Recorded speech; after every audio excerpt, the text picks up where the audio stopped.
internal Israel dikabarkan pecah.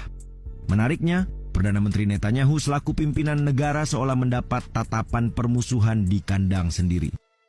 Selain konflik dengan militer, nyatanya tidak sedikit warga Israel yang menuntut Netanyahu diseret ke penjara dan mundur dari jabatannya. Lebih lanjut mengenai konflik internal Israel, berikut ulasannya.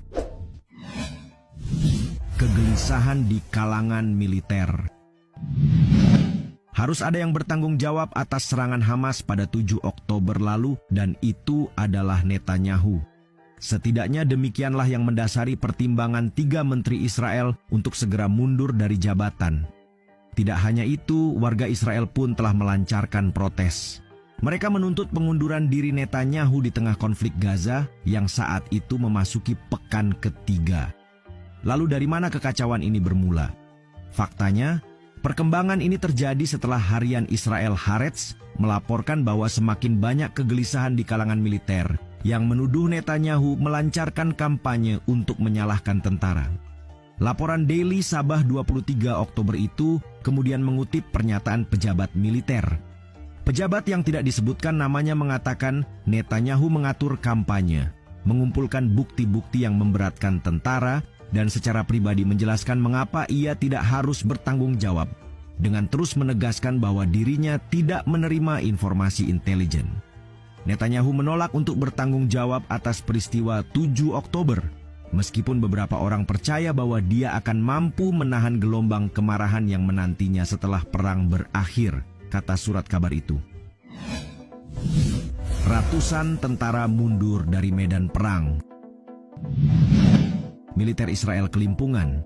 Dalam perkembangan signifikan di Angkatan Udara, 4 komandan tinggi didampingi sekitar 200 pilot dan staf pendukungnya telah mengambil langkah mengejutkan dengan menarik diri dari pangkalan militer mereka.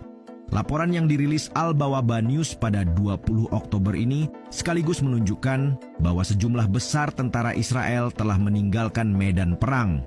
Keputusan tersebut tentu saja menimbulkan kejutan di kalangan militer Israel.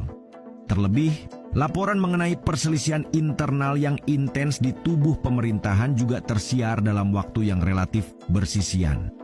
Sementara itu, Amerika Serikat telah memulai tindakan terhadap Perdana Menteri Benjamin Netanyahu. Tapi ini bukan tentang simpati terhadap situasi di Gaza, melainkan lebih ke respons terhadap intelijen terkait temuan bahwa Hamas telah menyiapkan rencana pertahanan yang tangguh yang disebut sebagai neraka di Gaza. Dituntut mundur hingga diseret ke penjara. Setelah mendapat kritik dari militer dan tekanan dari parlemen, Netanyahu pada akhirnya sampai pada tahap di mana warga tak lagi menaruh kepercayaan kepadanya. Pada 4 November lalu, ribuan warga dilaporkan melakukan unjuk rasa dengan tuntutan agar Perdana Menteri Benjamin Netanyahu mundur dari jabatan. Para pendemo berkumpul di dekat kediaman Netanyahu di Yerusalem. Mereka membawa spanduk berisikan tuntutan agar sang pemimpin mundur, sebab dianggap tak becus menjaga keamanan usai serangan Hamas berhasil menembus pertahanan Israel. Dalam tuntutannya, pendemo mendesak Netanyahu segera dibawa ke jalur hukum, sembari meneriakkan penjara sekarang.